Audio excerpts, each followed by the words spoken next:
Hello folks, how you doing today? We are going to review Chapter 4, Criminal Law today. And for the rest of the week, we're going to be discussing this chapter with some questions and some written work for you. So make sure you log in and pay attention. If you have any questions about this presentation, you can put it on the discussion board or else you can email me. This is a long chapter. It's very detailed. And we're just going to go over some high points of the chapter today. So you have to make sure you read the chapter completely and go slow and understand about criminal law. Okay, some of you will be attorneys here pretty soon. You'll be working with law enforcement or corrections or the courts. So this is a very important chapter for you to understand and know. Okay? So the nature and purpose of law. Obviously, it is the rules of conduct that are in statutes, which are something that are written down that require behavior or prohibit behavior. Second bullet, I'm not sure about. Everyone is required to know what the law says and follow it. I don't know if you're required to know it. Has anybody ever sat you down and said, okay, read the penal code because you need to know what's in it because it's required? I'm not sure about that word. I don't like that word. Everybody's supposed to know about the law and follow it, but I don't think it's a requirement. But that's up to you to decide. Pretty much people know what's right and wrong, okay? And the laws provide predictability because you know what's going to happen if you violate the law. And again, the laws we're talking about in California are going to be within the penal code, okay? That has the laws or the statutes, which are written down and codified with punishments attached. And usually the punishments are going to be a low, middle, and high punishment. 3 years, 6 years, 9 years. So it gives the judge or a jury upon conviction some latitude on what to convict somebody of. Okay? So we're going to move on here. What do laws do? Obviously, they control and they help prevent crime. And again, the last 50 years or so, the book talks about having it help shape the criminal justice system because laws are constantly revamped, taken out, or new laws put in. And throughout this history, our history, crime waves have come and gone. And sometimes it depends on the laws in the books. So sometimes crime waves come and go because of how laws are written, if they're written at all. So when we talk about statutory law, that means laws in the books, laws that are written down. Penal code is one section of the statutory law. Case law comes from laws resulting from judicial decisions, becomes case law. Common law is unwritten and traditional historical precedents. We do not have common law in California. Some states do. The typical common law marriage in some states states that if you're together living in the same household for more than 7 years, you have what's called a common law marriage. Nothing has been codified, nothing's on the books, but it's considered a common law marriage.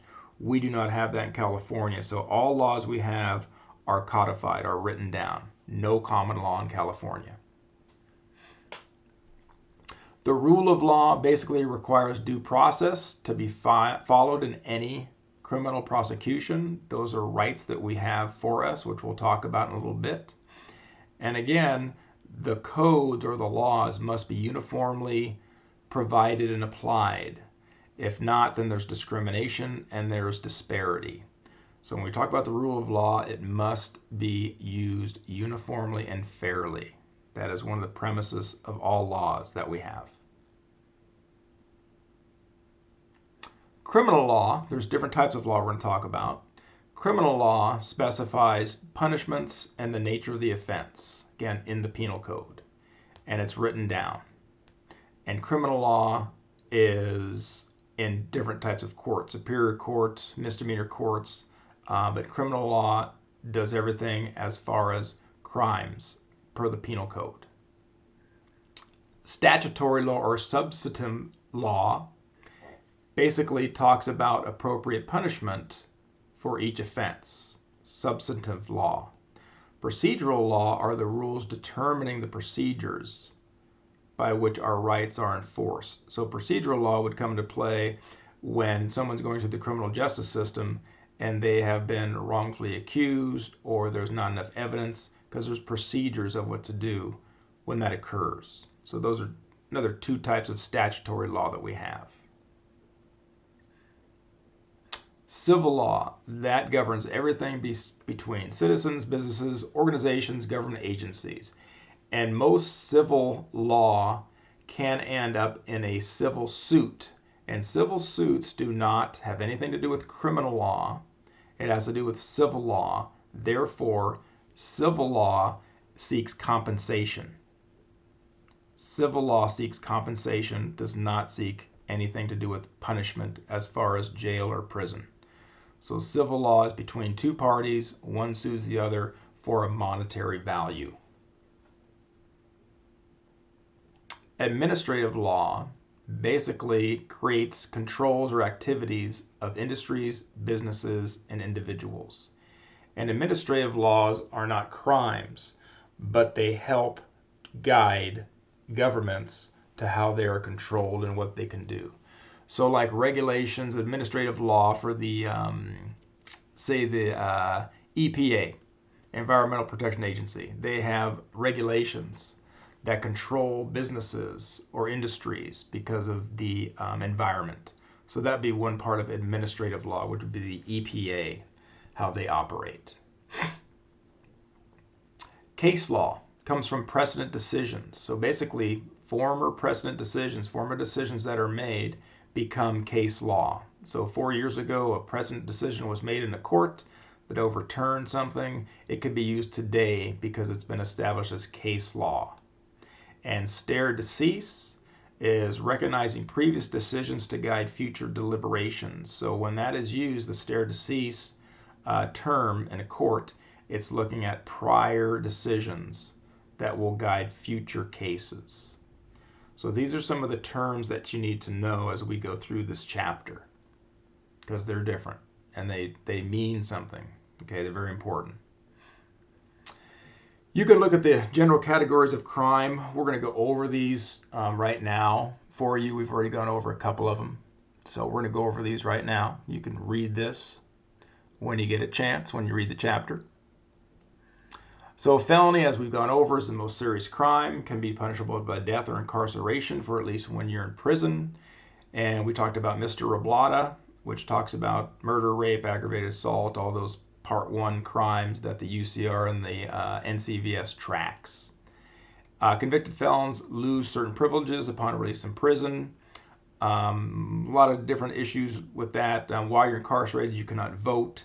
There's other restrictions that we'll talk about at a different time, probably around chapter 13. Misdemeanors are minor crimes, and again, depending on who you're talking to, if someone has been had a misdemeanor committed against them, it may not be minor to them.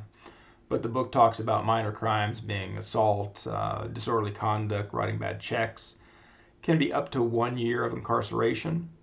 Most offenders receive suspended sentences involving a fine and probation. So again, we talked about misdemeanors. Violent infractions are basically a ticket, normally ticketed and released. Again, the only issue with this is that if you don't pay that traffic ticket or that you don't go to court, it can go into a warrant, which will be a misdemeanor.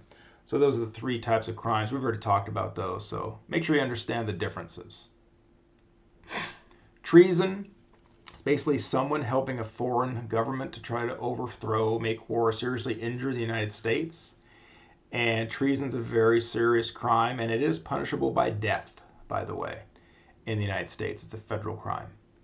Haven't had one of these in many years. World War II was the last time we had a treason trial that ended in a death of a person, execution. The Rosenbergs, you need to check that out sometime.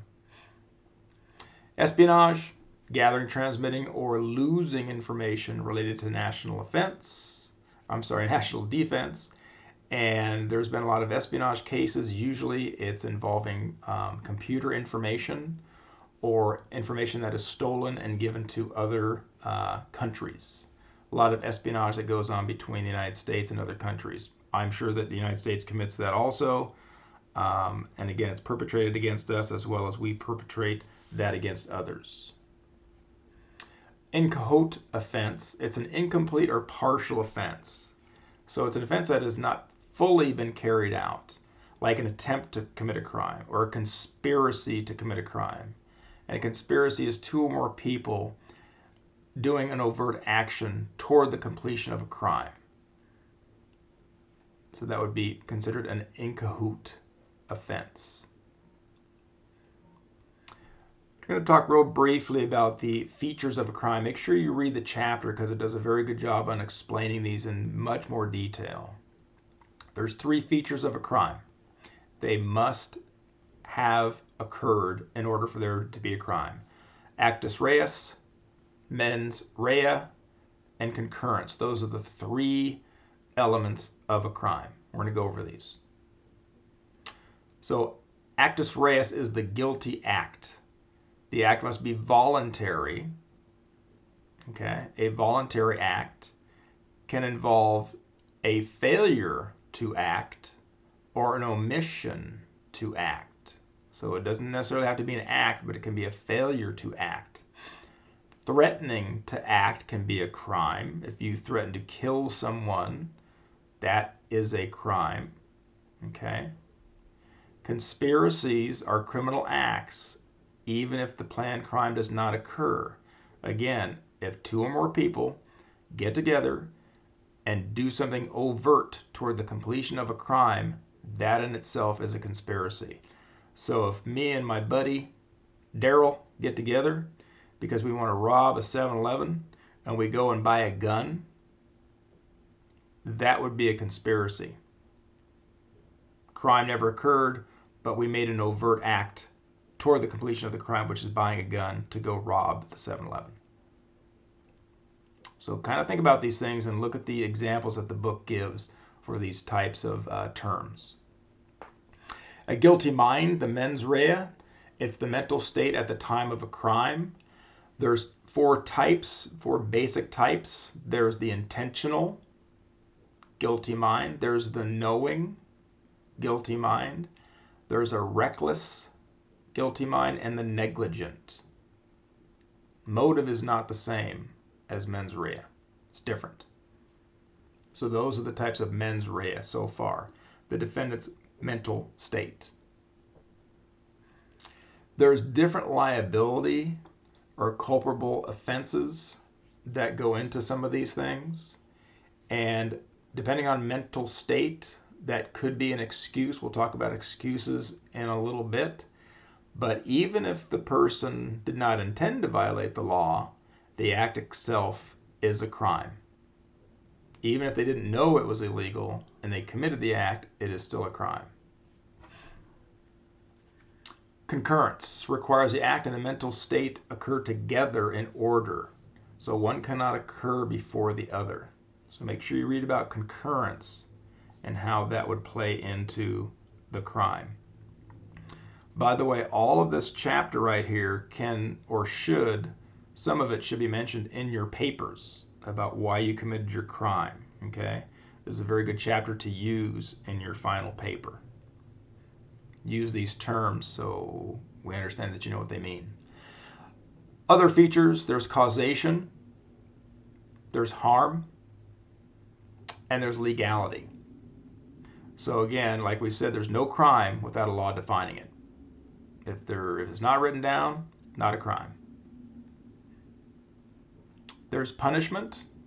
There has to be a punishment attached or there's no crime. And there's other necessary circumstances for conviction.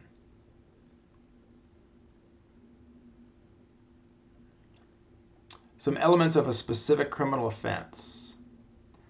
So, first-degree murder in California and most states, it's A, the unlawful killing, B, of a human being, C, done intentionally, and D, with planning or malice aforethought. Malice is evil thoughts. So you have an unlawful killing, it's illegal, of a human being.